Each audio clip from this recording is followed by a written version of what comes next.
So record this. thank you. I appreciate that. I didn't give you an in. Thanks for the opportunity to talk about workers' compensation. This is one of the more challenging areas to manage.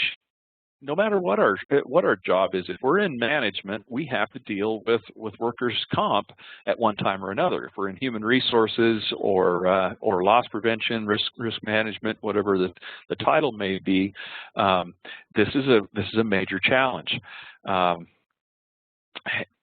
Unlike other forms of risk, work comp is tough because it all involves people.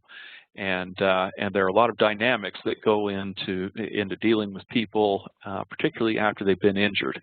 And so our goal today is number one, to help reduce injuries. We want to prevent those to start with. Safety always should be first, and it's no different when dealing in workers' compensation. That should be our primary focus. We don't want the accidents to happen, but if they do happen, we want to help you, reduce these injuries. Keep workers healthy, get them back to work as soon as we can, up to full production. Hopefully back to the original state they were. If they're injured beyond that, get them the help that they need. And in all cases, definitely do that. They need that help. But at the end of the day, this is also a major source of cost to our organizations. And if we don't manage our work comp system appropriately, it's really easy to get into a lot of trouble, to lose money on that. So saving money is definitely a big part of this goal, and we'll talk about how to do that as well. All right, so just a few basic things about workers' compensation. How long is, overall, workers' compensation is protection for injured workers, to get them the medical care, lost wages if that's something that we owe to them, get them back to health. That's the overall goal of workers' compensation. Is if an employee is injured on the job, get them whole as soon as we can. And so just going back, looking at the history of workers' compensation, it's actually been around for thousands of years. Even going back to kind of the cradle of civilization, there was a standard at that time that if a worker was injured, they were to be compensated for that by the king or pharaoh, or there was actually a lot of different workers' comp structures that happened throughout history. Our current system has taken place over the last century, and we kind of got a slow start in this country, partially due to resistance to organized labor, and so some of the initial steps that we needed to take were a little bit slow. But since that time, we've gotten it organized, and from one state to another, each system is a little bit different. We are very fortunate to be in the state of Utah. I think Utah probably has the best workers' comp statutory system of any state out there, having worked in a number of different states, particularly California, Texas, Colorado, were all nightmares. They were a real challenge to work within the system. So we should be very grateful that we work within the system in the state of Utah.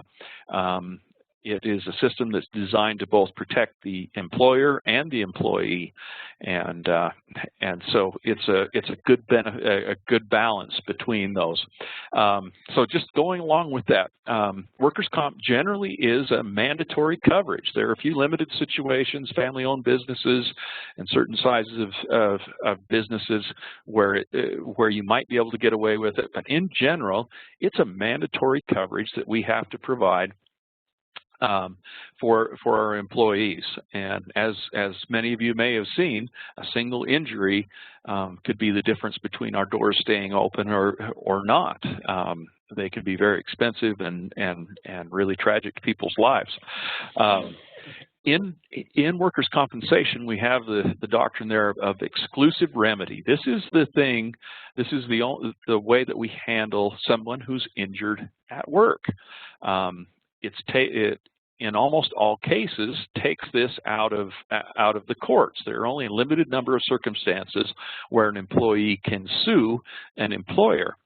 So instead of being a general liability claim, it falls in workers' compensation, and then it's governed by a statutory list of how benefits are delivered, what's compensable, what is not, and so this is a benefit to us. Workers' comp, we might complain a little bit about how the system happened to manage it. This is really the best for our organizations. If we had our if we were outside of work comp system and under general liability, we wouldn't have the type of control over how the process happens, and costs would really skyrocket. So this is a good system, and like I said, it's a protection there for both the employer and the employee. And this is a no-fault system. In general liability, we look for fault. Am I liable? Have I done something that puts me at fault to where I have to pay for something for somebody else, for some damage caused? In workers' compensation, an employee gives up the right to sue, but as an employer, we give up that right. Maybe we're not at fault. The employee may have been partially involved with the situation, or if there was no fault there. That doesn't matter. If it's within the course and scope of the employee's work, and they become injured, we're probably on the hook for workers' comp, and that's okay. That's how we're all protected, and that's how we have some controls over what costs do. All right, so you ask yourself, well, who's covered under workers' compensation? And it comes down to workers. Are they employees of the organization? What about volunteers? You ask that question, are volunteers covered under work comp? And the answer is yes, with some caveats. Wow, it's getting to be a while ago. Just prior to the Olympics, a couple of years prior to the Olympics, organization that I worked for, the Salt Lake Organizing Committee, went to the legislature and said, hey, we're going to have 25 to 35,000 volunteers working for SLOC during the Olympics, and that puts us at a great exposure if any injury that they have falls under general liability. We're not sure that we can put on the games this way. We need to make sure that we have a strong definition of volunteers and that they are covered under workers' compensation. And so the legislature went to work and changed things around, and there have been subsequent changes since that time that includes volunteers as a quote unquote employee as it pertains to workers' compensation. And so let's see, I just lost my mind there for a second. So how are volunteers covered? They need to be an approved, quote unquote, approved volunteer.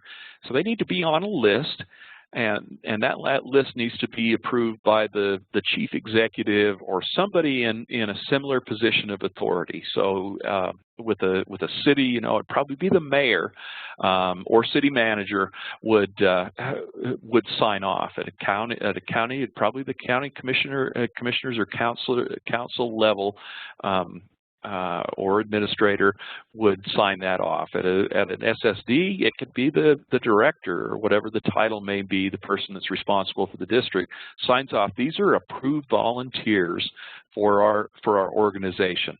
That's really the first step at having that coverage. Okay. So we ask, what is covered? And it really pertains to injuries and illnesses that arise within the course and scope of employment. So if I'm cutting open a box with a box cutter and I slip and slice my hand open, have to go to the doctor for stitches. Well, that's something that's arising from the course and scope of my work, and it's going to be a covered compensable claim. It gets a little bit dicey in a few situations, though. What about, if I'm walking into the job, I get out of my car and I'm walking across the parking lot and I slip and fall and hurt my back or shoulder, whatever it may be. Is that a compensable injury? And it may not always be, but in most cases that probably will be a compensable injury because they are arriving at work or leaving the building. Now, some of you might say, "Oh, man, why do I have to pay for that?" Well, if it were a general liability claim, once again, we might have more cost associated with it than workers' comp. And so within the constructs of workers' comp, that makes it easier for us to handle that claim. And other situations, let's take, for example, a heart attack. A heart attack may or may not be a compensable injury under workers' comp because of how it arose. So if I'm just sitting at my desk and I have a heart attack and tip over, the question is, did my work significantly contribute to this injury happen? And and probably in my case, sitting at my desk, it probably didn't. However, I was just looking through some claims the other day, and we had a police officer that was working to take down a bad guy, to make an arrest, and the arrest got rather physical. So there was a physical altercation. They're wrestling around before the officer could gain control of the suspect. After he gained control, he was having chest pains, ended up in the hospital with a heart attack. Did that significantly contribute? Did the fight significantly contribute to his condition? Yeah, probably so, and that was a compensable claim. So there is some gray area, but in most cases, if they're within the course and scope of their work, that's probably going to fall under workers' compensation. All right. So what are the benefits? Well, at minimum is covering medical care. So the sutures or surgery, prescriptions that go along with, maybe even mileage to travel to a specialist. These are all parts of the benefits that are covered under work comp. Wages, not in all cases, but in cases where an employee is injured to the point where the physician says they cannot return to work in their current condition, there can be some coverage for wages. And that's kind of divided up based on how serious the injury is and what the time frame of the injury is. So we have a temporary total disability. So I get injured to the point where I cannot go to work at all. Doctor takes me off work, but it's temporary. There's an expectation that I'm going to come back to work in a week or whatever that may be time-wise. Temporary partial. So a partial disability is I have restrictions. So I injure my hand and the doctor says that I can only do one-handed work, but he will allow me to go back to work, but under restrictions. This is an area where we really have a lot of control, and we'll talk about that more. We want to get that person back, even if they're not able to do their regular duty. Permanent total. So if I am unable to do any work forever, that's permanent total disability, and there's going to be some probably lifetime benefits that will come out of that. Permanent partial disability. So this is where maybe I have an amputation. I lose a finger or an eye or something like that. Well, that's a permanent injury. I can't come back from that. But it's partial. I can still do my job even if I'm missing an eye, but my ability is going to be limited, and so there will be claims. A claim arising from something like that would have some additional benefits to compensate for the loss of that limb or eye or whatever that may be. Okay.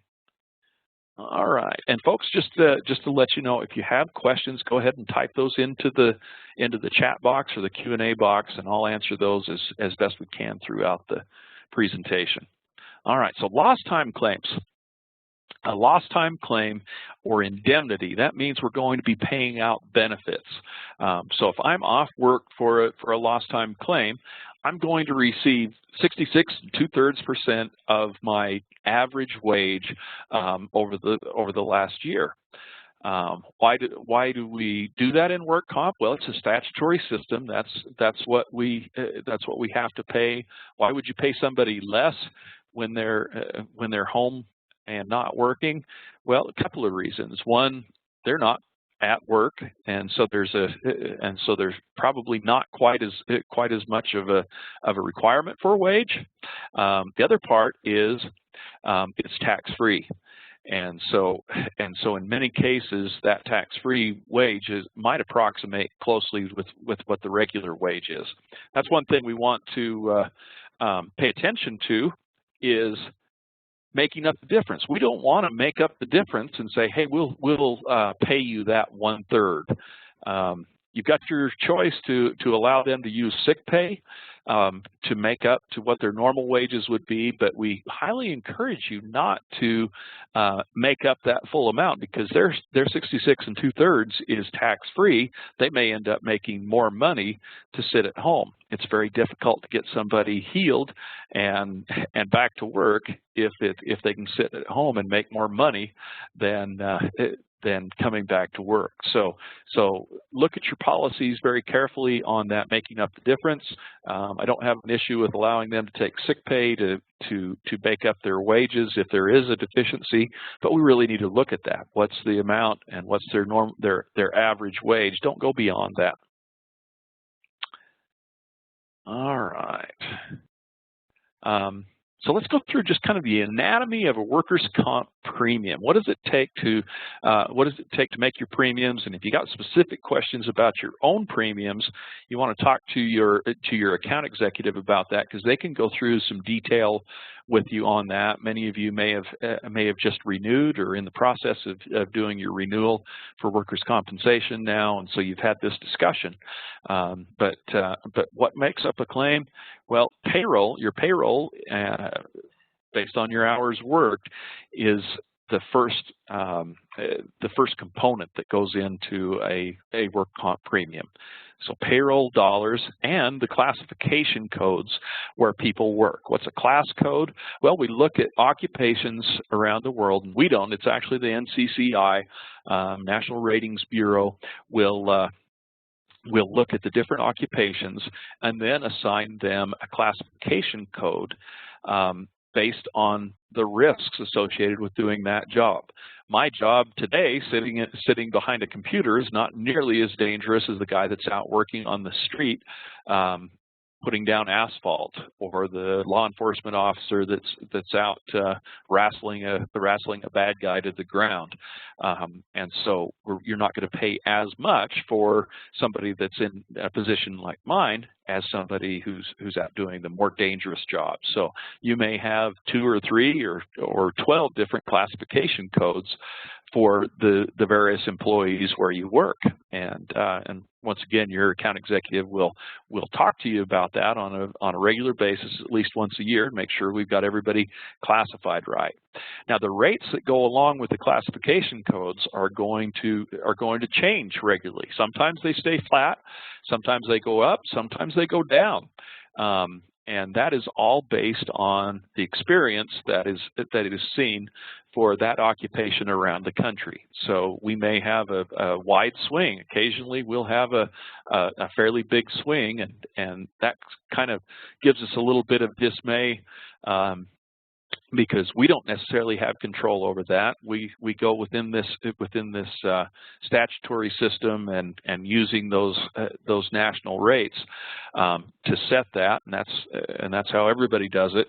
Well, big swings can be frustrating to us just as much as you, but that's kind of the ebb and flow of how the rates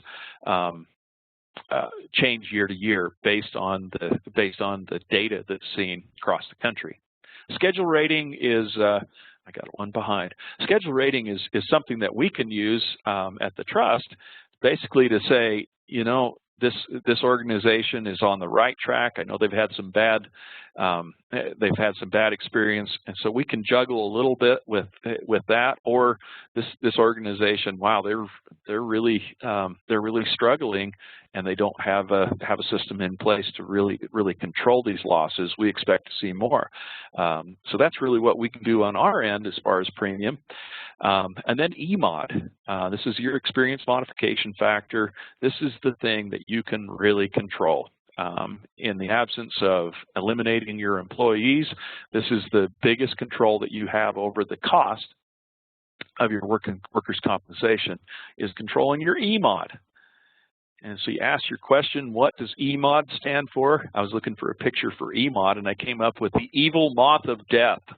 Gotta love Google. What is an EMOD?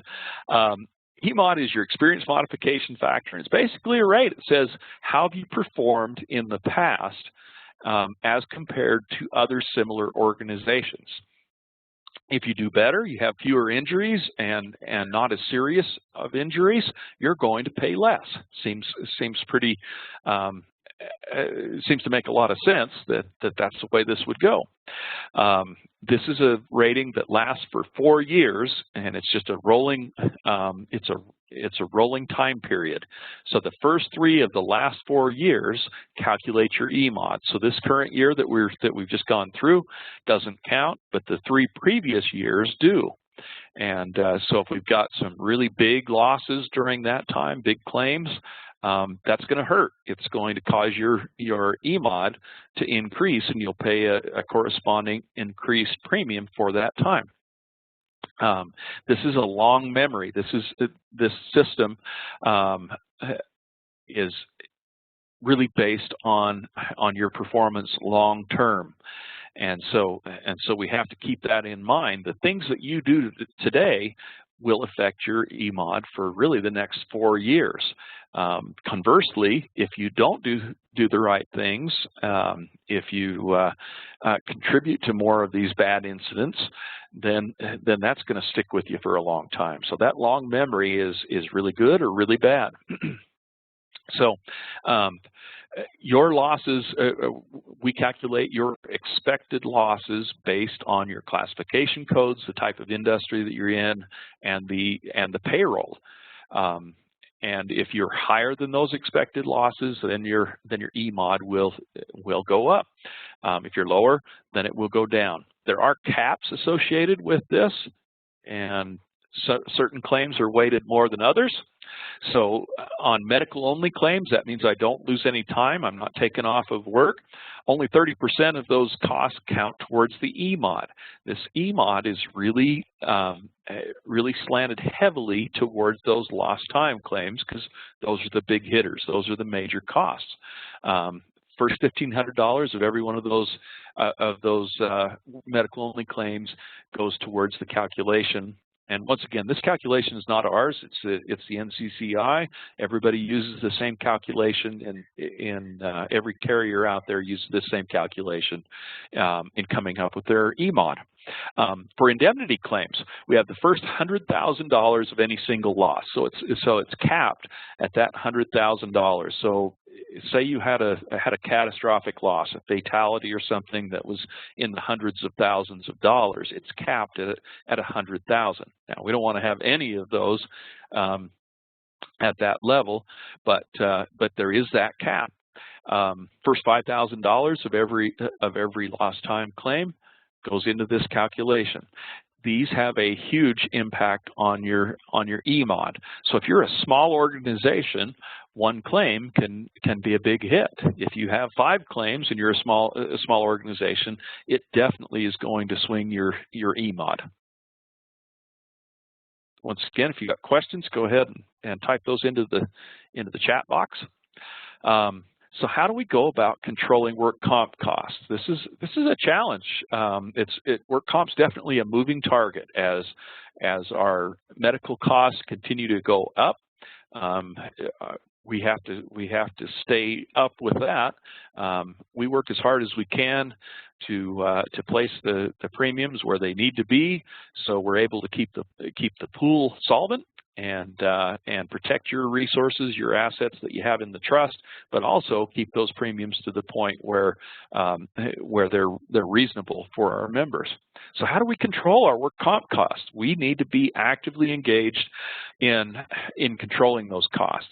If you don't know what open claims you have, you need to set a goal today to get that information and know what claims are open and what's happening to those claims right now, because that's one of the easy ways to control our cost, is to get involved with the claims. Number one, though, is safety. Our safety programs, putting in a safety committee, going and doing risk assessments, walking through and doing facility inspections, talking to people about things you observe, providing training. All of those things are far more effective than managing claims after somebody's been injured. So those safety efforts that we put in on the outset are the very first thing that we should do, and should be one of our major focuses. After that, let's dive in and manage the program. Intentionally go in and say, I'm going to make an effort to get this employee healthy and back as soon as possible, and not just say, we got workers' comp coverage, we'll let the adjusters take care of this. If we do that, in the long run, our claims will last longer and cost more money. Your part of being a partner in this program is critical, because you're there. You know the employee, you know what's happening with them, or you should know what's going on with their claim, and you can have a definite positive impact on that. We should be focusing on those big hitters. What are the claims that are really causing us problems and costs? Well, like we said, it's those lost time claims. And our overall goal should be to get employees back to work as soon as possible, even if they have restrictions, even if they aren't able to do their regular job. That should be our overall goal. So a return to work program is the next step. You may ask yourself, why do I want to get an injured employee back to work? They can't do their whole job. Sometimes they can, but if they can't, why do I want them back? Let's go through and talk about that. So this return to work program, our goal, get the injured employee back to work as soon as medically possible. Work with the employee, work with the supervisor, work with the medical providers to get them back. Even if they have restrictions, especially if they have restrictions. That's our golden opportunity, is when an employee has restrictions. The doctor has said he or she has confidence in us that I'm going to assign restrictions, and the employer is going to accommodate those and make sure the employee doesn't go beyond what the restrictions are. Okay, so why do we get them back to work? Well, number one, productivity. Every day that we have an employee not at work is costing us productivity.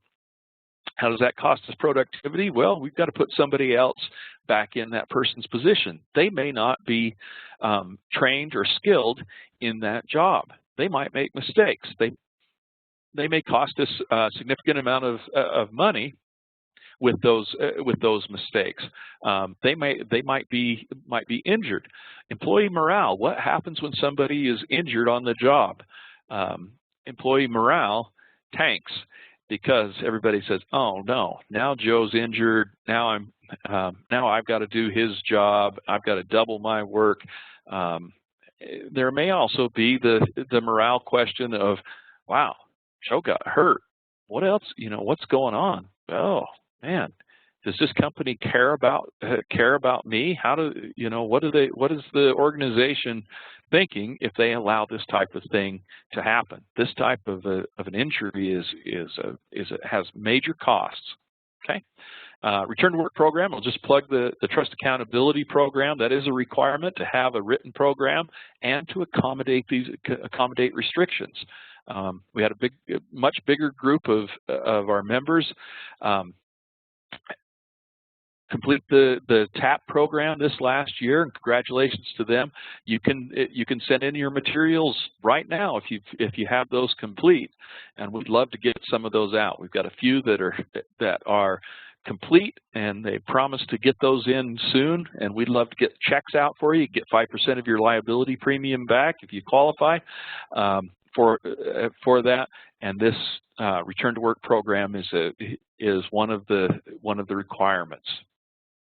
All right. Oh, I just wanted to clarify on this that we're talking just about return to work, or it's just on these return to work programs, we're only talking about workers' compensation. If you want to have a return to work program for anybody, so somebody's at home and they, have an injury, blow their shoulder out. If you want to create a return to work program for non-work related, that's up to you, but it's not required by the trust or legally required. But under workers' compensation, we want you to have this program to get them back to work. Definitely would be a good idea to have a clear policy on how people are to come back to work for all situations, but definitely workers' comp. So why do I want to get an employee back if they're not completely healed? Well, statistics have shown us that only about 5 to 10% of injured workers really need more than 1 to 2 days off after an injury, and about 24% of injuries are off for more than 1 to 2 days. And so 60 to 80% of injury claims, work comp injury claims, have involved more, and these are indemnity claims or lost time claims. They have unnecessary time off, time that they don't need to be there. What does that cost us? Well, like I said, it costs us on a lot of different angles there: productivity, morale, all of those things. But what does it cost us in dollars? Well, there's medical costs that go along with it, but whether they're off work or not, those medical costs probably aren't going to change significantly. Our premium is what is going to suffer because our EMOD is affected by these lost time claims.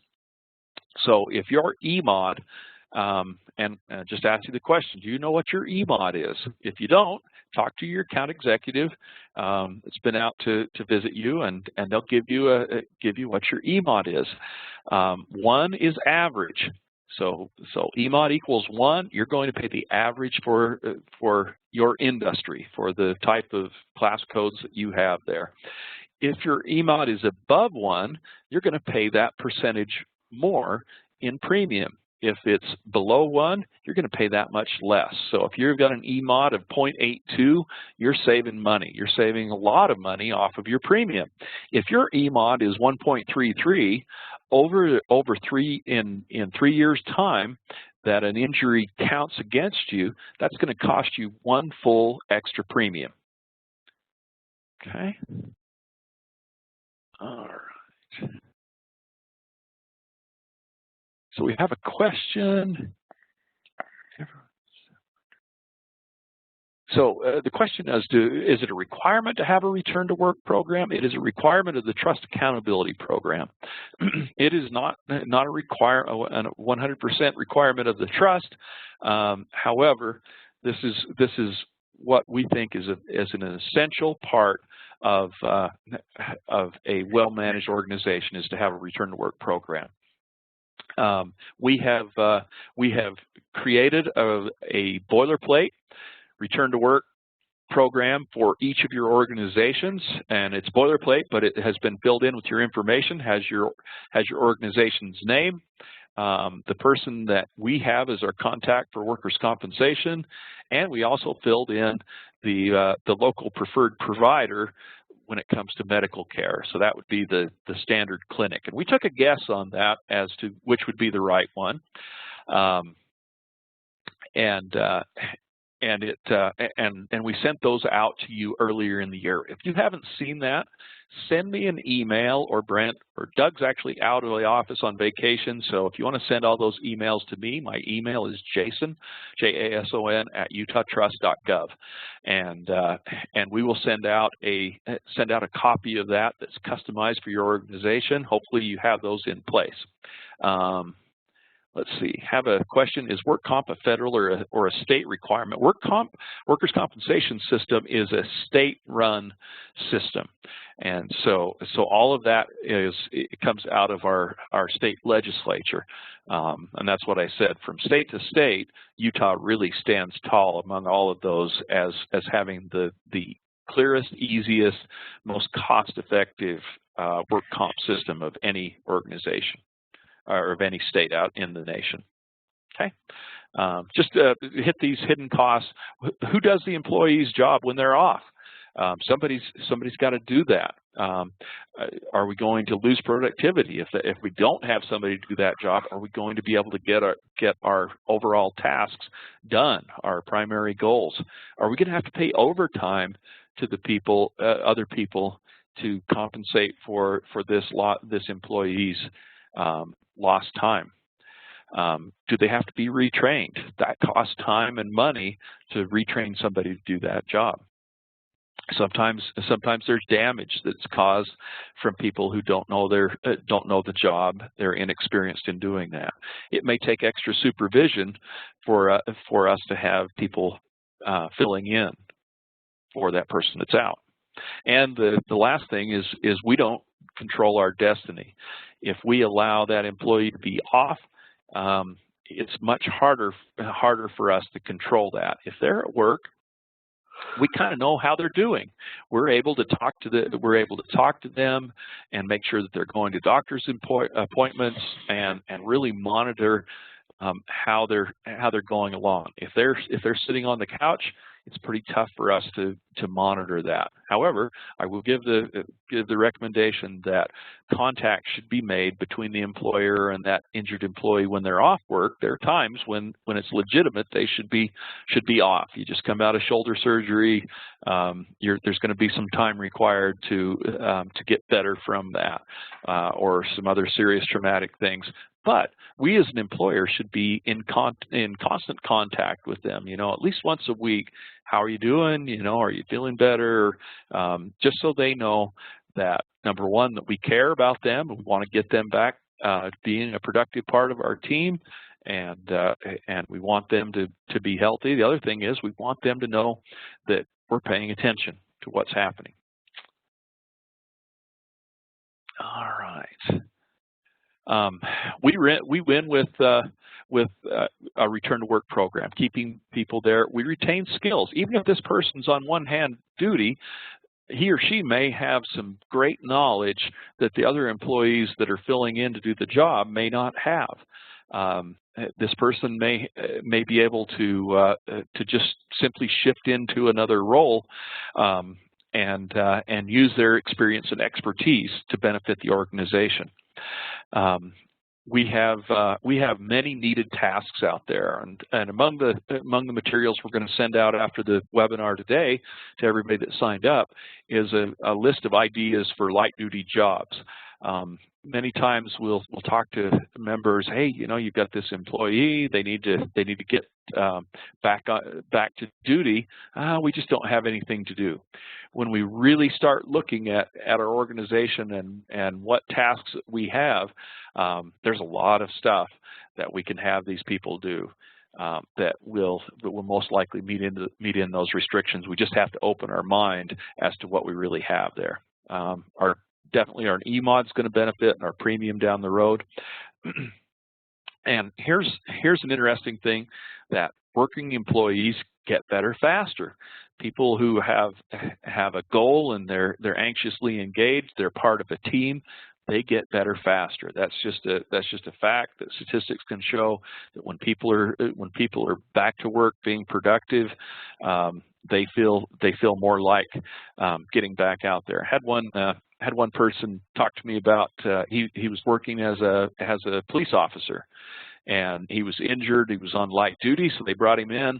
And where did they put him for his light duty job? They put him in dispatch, and so his job was to put all of these calls out that his coworkers were going on. And he said that's the very best place for a police officer to be, is in dispatch, because then he or she can hear about the fight at the bar or this really exciting thing that's happening. And he says, it drove me crazy. He says, I wanted to get back out to work and do that job, because he felt that he was missing out and not being a part of the team. So getting them involved and letting them know they're part of our group is important in getting them better quickly. All right, so here's our policy. Really simple. It's one page, and it has the basics that you need to have together for a program to work and control your claim costs. So once again, we made a copy of this for each of you. You should have got an electronic copy, and feel free to go in and tailor that if we didn't get the person's name right or the clinic correct. If you use somebody else, that's fine. But that program is available. Okay, and this is something that you can get fast results. If you just got your renewal and you had a bigger increase than you thought you would have had. If you got a decrease, good for you, or if it stayed level, good for you. But still, here's a way to have some really quick results, is by implementing this program. We'll run through that just really quickly. One, have a policy and basically say, we believe it's important to get people back to work, and we're going to do everything we can to safely get an injured employee back to work. Okay. Workers' comp coordinator. Who's going to direct the program? You've got to have somebody take this bull by the horns. So designate somebody as the contact. Now, supervisors, managers have to be involved, but somebody is the central contact. Who can the supervisors go to for help if they've got questions? Who's going to be submitting the claims into our system, into the adjusters, so we have all the appropriate information? So designate that person. Reporting procedure. What do you do if an injury occurs? Number one, provide first aid. Provide aid to get that person, it may be 911 for if it's that type of an injury. If not, do we have first responders, people trained and prepared and equipped to handle that? So that's definitely a part of our program. I put in here, take the employee to the clinic. Have a supervisor or somebody in position of authority take them to the doctor or wherever they're going. Why do I say that? Well, number one, so we take them safely there.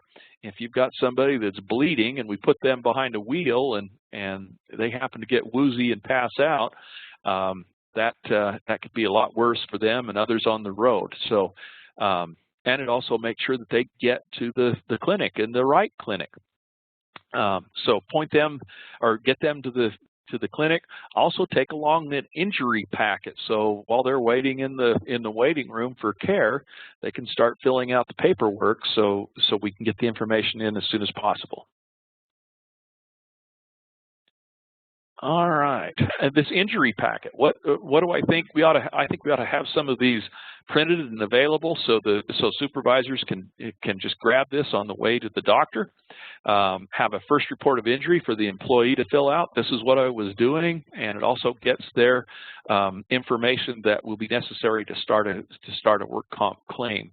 A supervisor incident investigation. This is supervisor's responsibility to investigate what happened in the incident and come up with some recommendations on things that we need to fix, and also follow up with those to make sure they're fixed so we don't have a recurrence of the injury.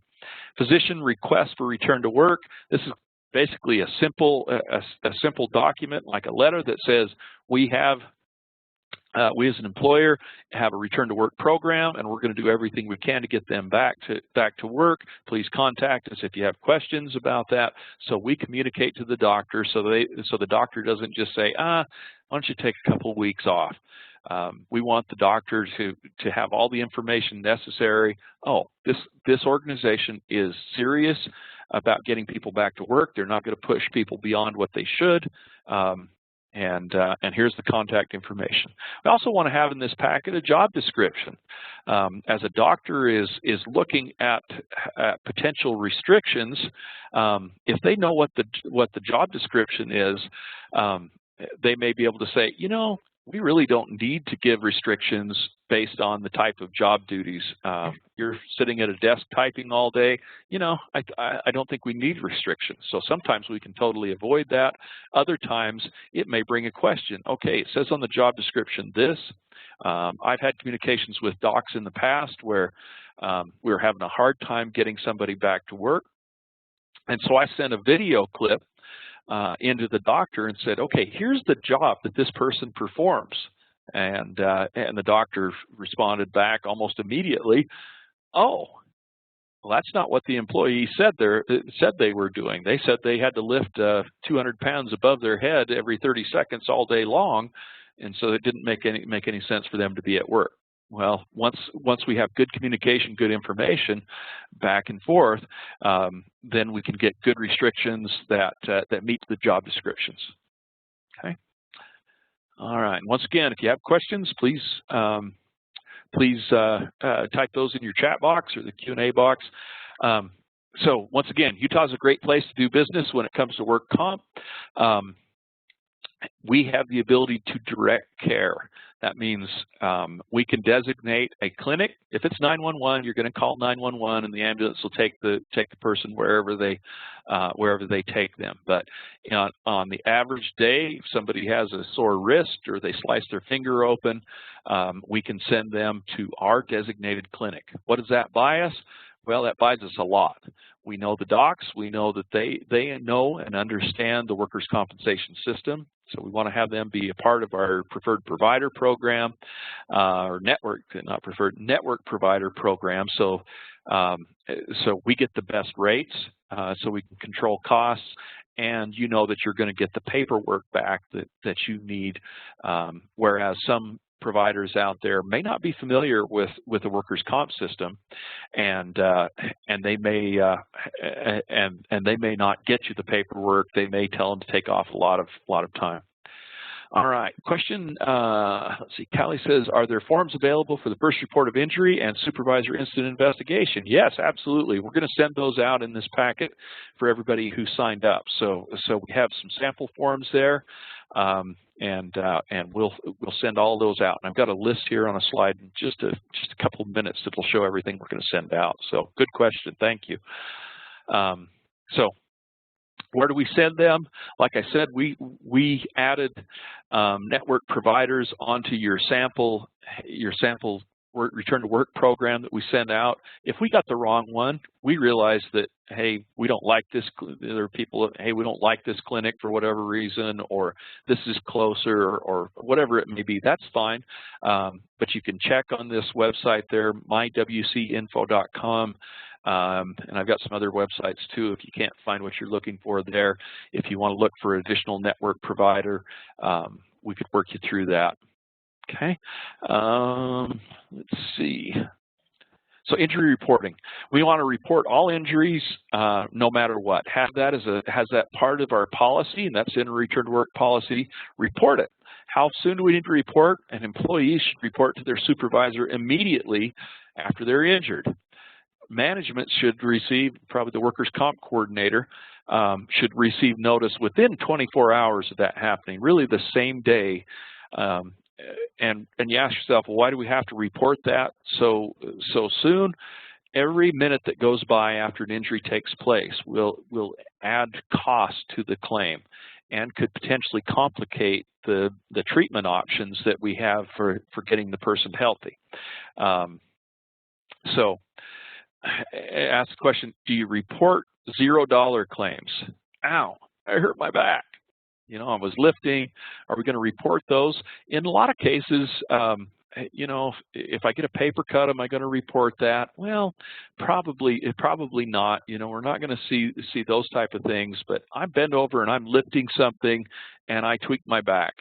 but it's just kind of sore. Should the employee report that? Absolutely. Should you report those type of claims? I believe so. Send those in to us. What that does is preserves the employee's right to get care, and it also gives us an option in there if there's something that we see through our experience that we should get some advice to you on how it should proceed. Our adjusters can help you with that. Watch out for fraud. We're not saying this happens very often, but it definitely does. And that's why the first report of injury and supervisor incident investigation are important. So in those events where something didn't happen exactly as it said, or didn't happen at all, we see that. I had one situation early in my career where it was a Monday morning after I think it was a long weekend, and I got a call. Oh, we had a guy blow his knee out, and so we went out and responded. Some other employees came out and said, "Hey, we saw this guy's buddies literally carry him into the workplace and lay him down in a spot where he could say that he hurt his knee, which he'd actually blown out over the weekend, but he was trying to find a way to pay for this under workers' comp." Anyway, those are kind of the exceptions, but they do happen. So be aware of that. If you ever do suspect fraud, just as you report the claim, call it into the adjusters and say, "Hey, this is a red flag claim. Something's not right about it." And they may ask you for some detail, but believe me, they will do the appropriate things to investigate those type of fraud situations. All right.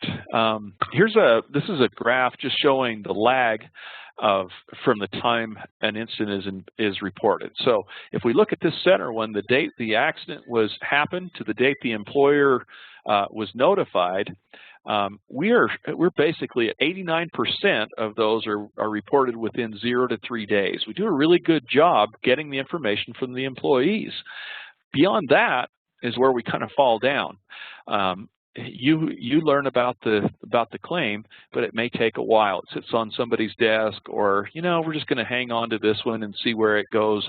And so our overall reporting goes way down. Only 59%. Let's see. Only 50% fall into that 0 to 3 days that get into our system quickly. Well, that's going to cost us all money in the long run. It takes time. For every day that we lose, that there's going to be a proportionally increasing cost associated with the claim. So we want to get those in as soon as possible. Okay, so we've got a question here. If a person is injured at home but makes it worse at work, do we report it?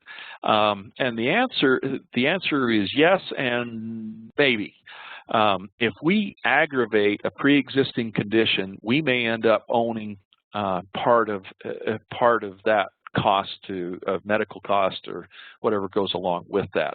That's another part of us being involved with our employees. And having something in our policy that requires employees that if they have some sort of restriction associated with things that happen outside of work, have them report that, hey, my doctor says I can only do one-arm work, or I have to be sitting all the time. If there's a potential we're going to re-aggravate it, we might tell that employee, hey, you know what? Come back to work after you've got these restrictions taken care of.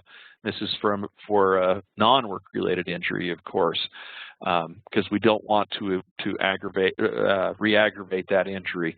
So that's a really good question, and it can be kind of challenging at times.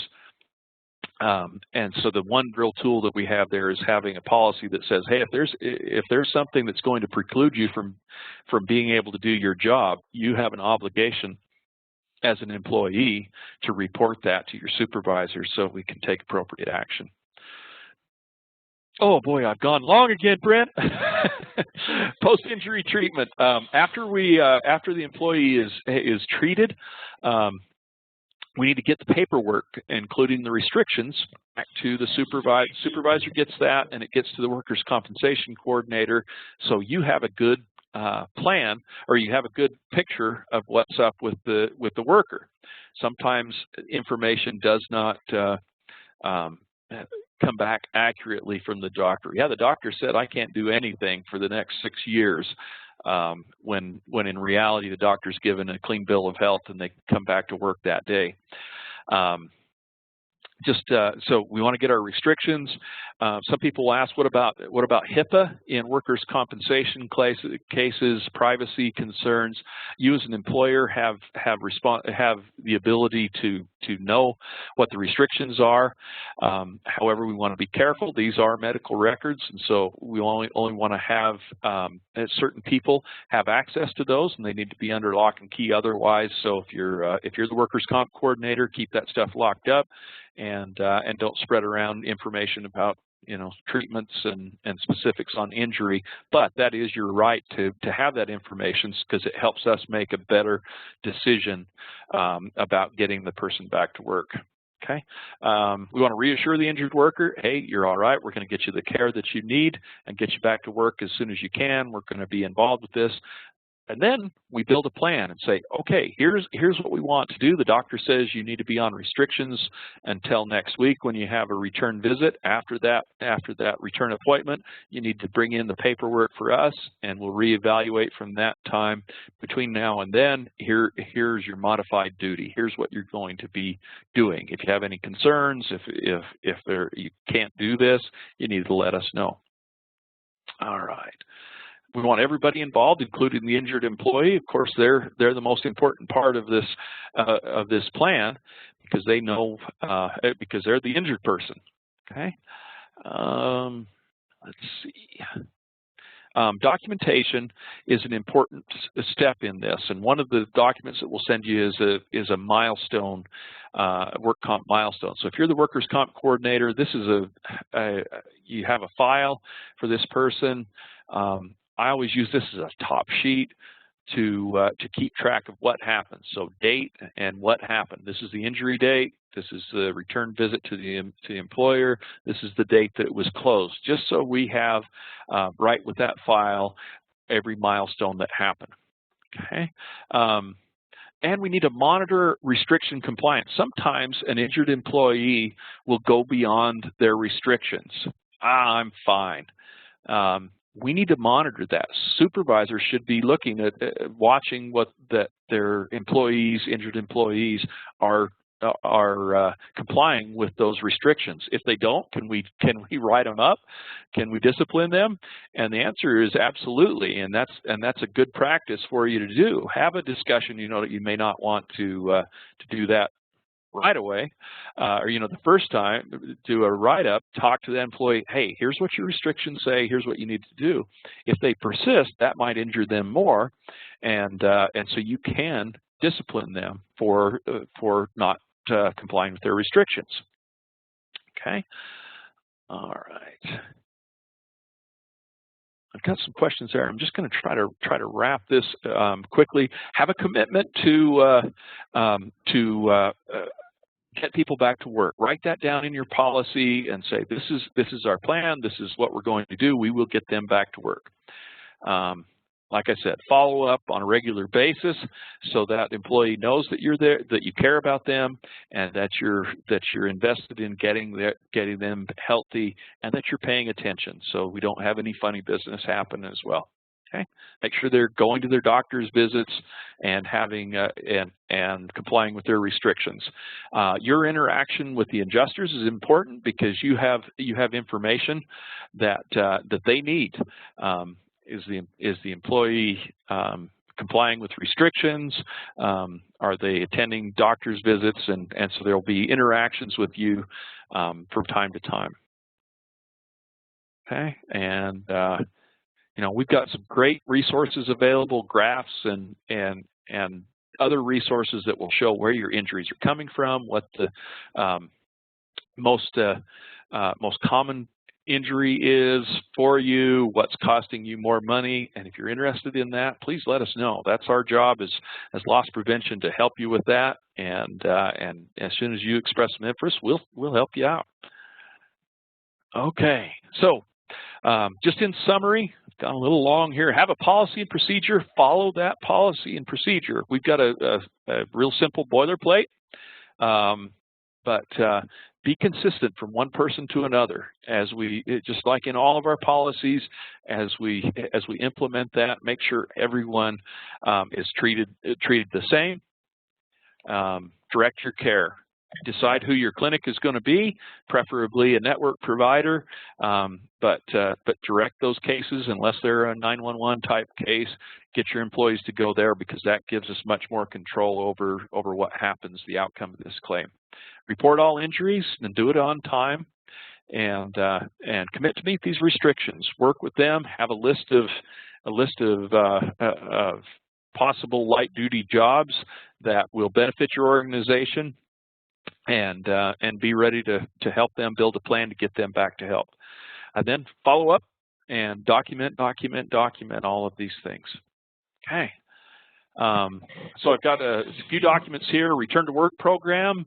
I'll send out just the blank boilerplate, but if you don't have a copy of the customized one, please let us know, and we will get that out to you. Workers' compensation milestone tracker. A return to work checklist, ideas for light duty jobs, and incident investigation and supervisor investigation reports and first report of injury. So we'll send all that stuff out, and anything else I think we might have missed. All right, we'll open it up to questions now. I do have a few questions. Let's see.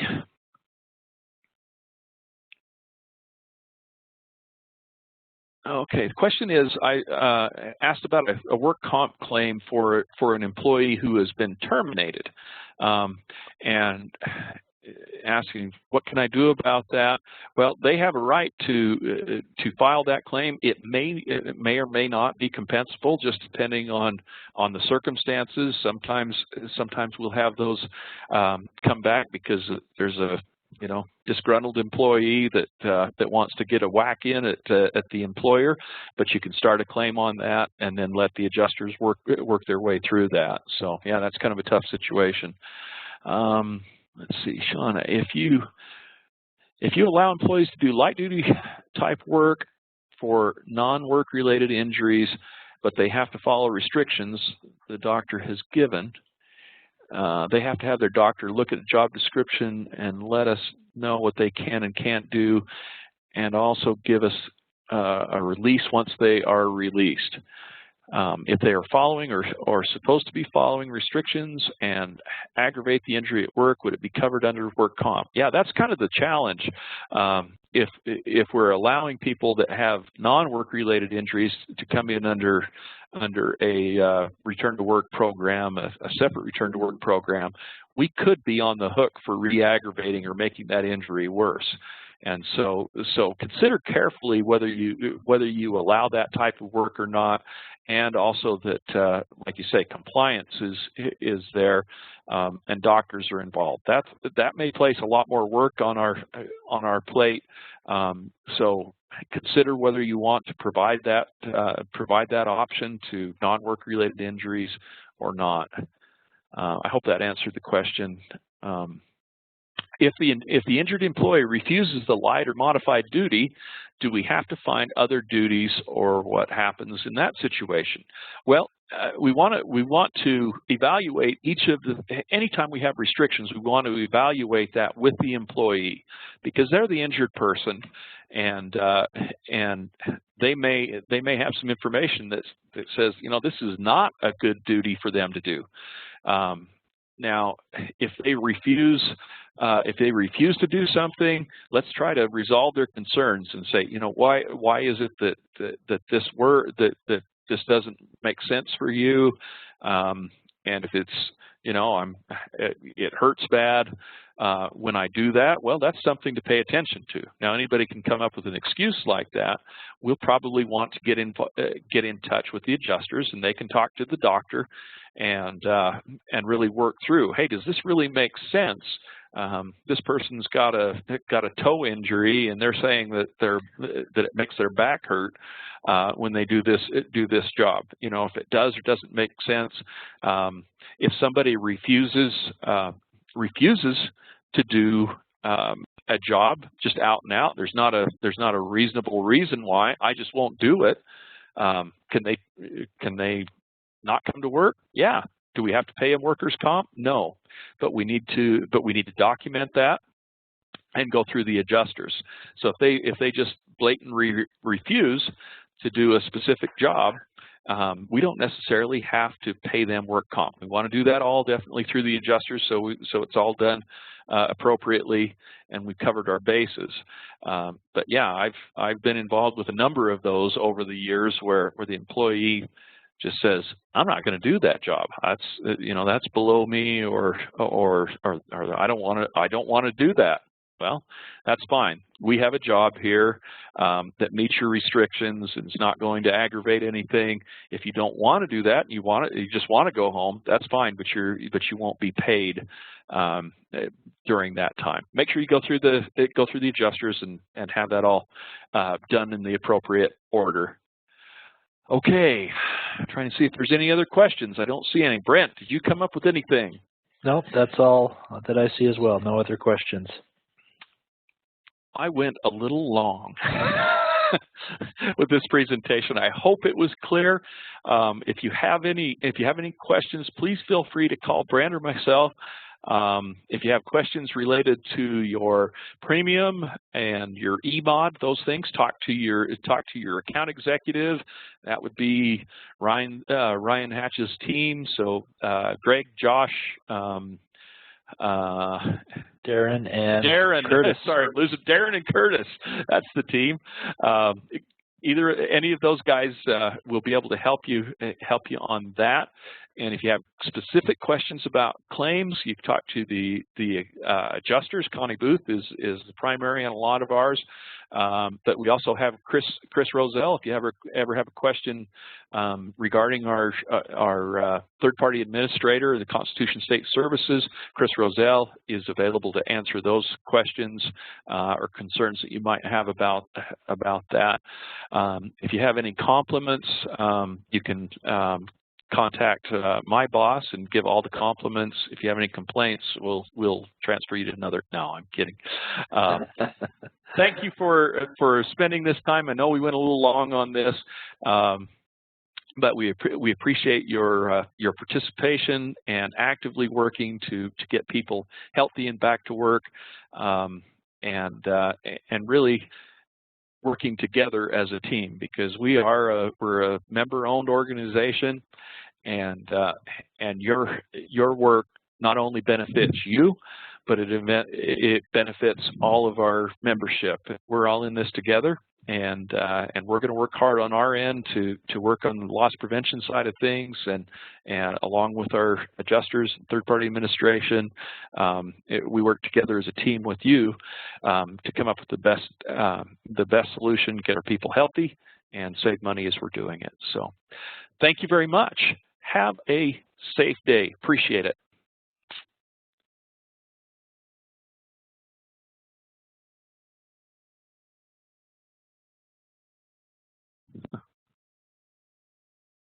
Doesn't want to stop the recording.